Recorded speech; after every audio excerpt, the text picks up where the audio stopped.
Good morning. Welcome to Hope, Faith, and Joy Daily Devotion with me, Pastor Amanda. Hope you all had a wonderful Thanksgiving yesterday, and I know that I'm just kind of getting ready for the Christmas season now. Isn't it crazy? As soon as Thanksgiving is over, we're ready to get ready for Christmas. But it doesn't mean that in the midst of cleaning up all the messes that we can't stop and take a moment to sit with God and just see what God has to speak with us through a daily devotion.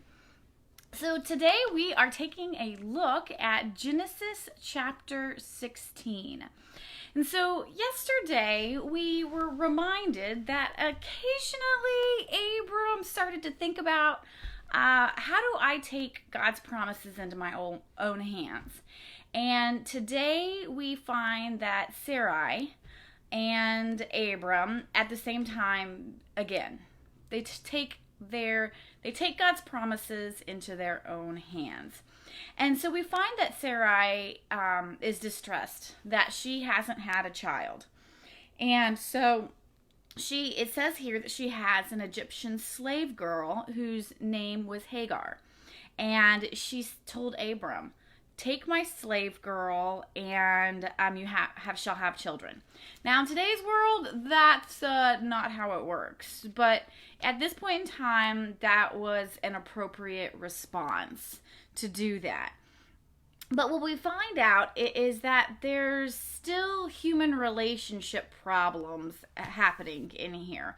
Of course, there's the broken relationship with God, not trusting God's promises.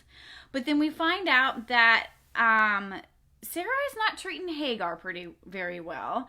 Hagar's not treating Sarai very well. And then Abram he's listening to Sarai instead of God. And then he kind of puts the responsibility back on Sarai. So we see a lot of broken relationships in this particular chapter of that working out. And so what happens, is Abram does follow Sarai's instructions. And Hagar does become pregnant.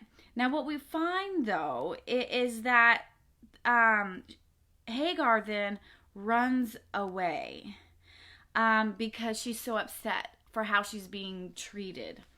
And in her running away, it says that the Lord found her.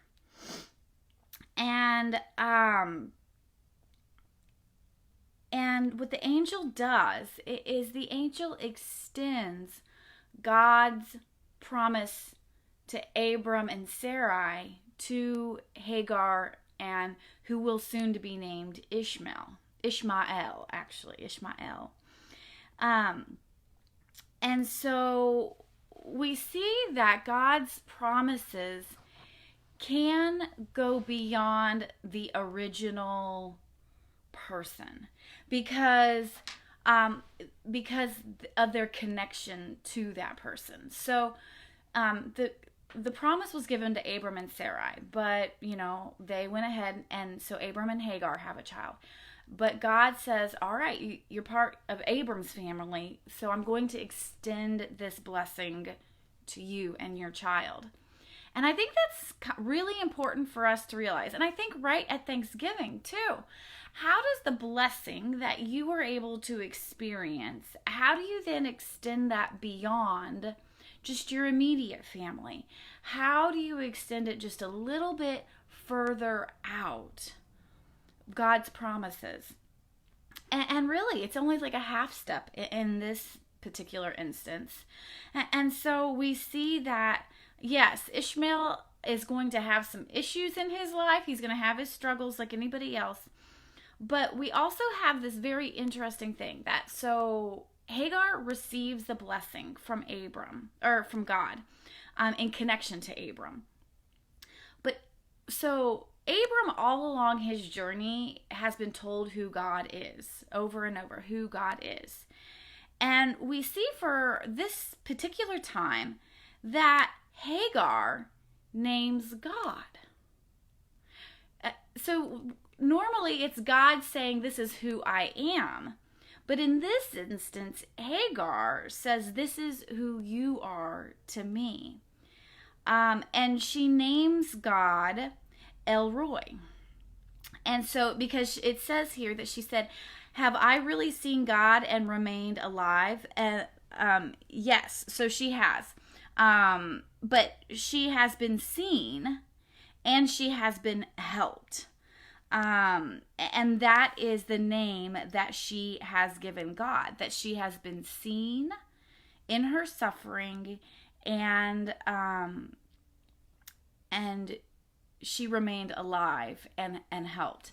And so there's this interesting thing about this relationship is, how do we name God? I mean, yeah, we know that God's been named for us.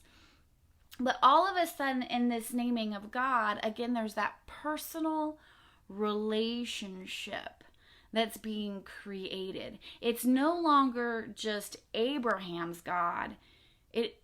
God is now Hagar's God.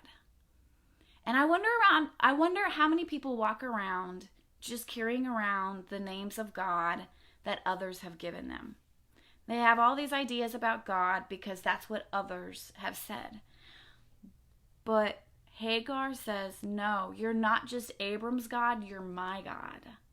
Because I have seen you and I have experienced you and I'm still alive from this experience. So we have this really beautiful moment, and we've been seeing this, that even though this story is about Abram, we remember yesterday, Melchizedek was already a priest of the Most High God. And now we have Hagar. And she's going to pass this down to her son Ishmael. So there's this sense of a personal relationship with God. And we, in this season of Advent, we're going to hear a lot of names for God, for Jesus, and for the Holy Spirit. And we're going to be told a lot of names. And it's going to come down to, what's our name? What is our personal relationship that we have with the Trinity? And it calls us to really settle into our personal relationship. And so I love this chapter 16, because it does do that. And so I hope you found some encouragement in that. And if anything, you can take some time this weekend to think about your own relationship with God and what's your personal nicknames for each other. That's always a thing. Maybe it's your nicknames and everything. And so thanks for joining me today, Pastor Amanda, with Hope, Faith, and Joy Daily Devotion. And I look forward to seeing you next week as we continue on with Abram's covenant with God and his journey. So have a fantastic weekend. Bye.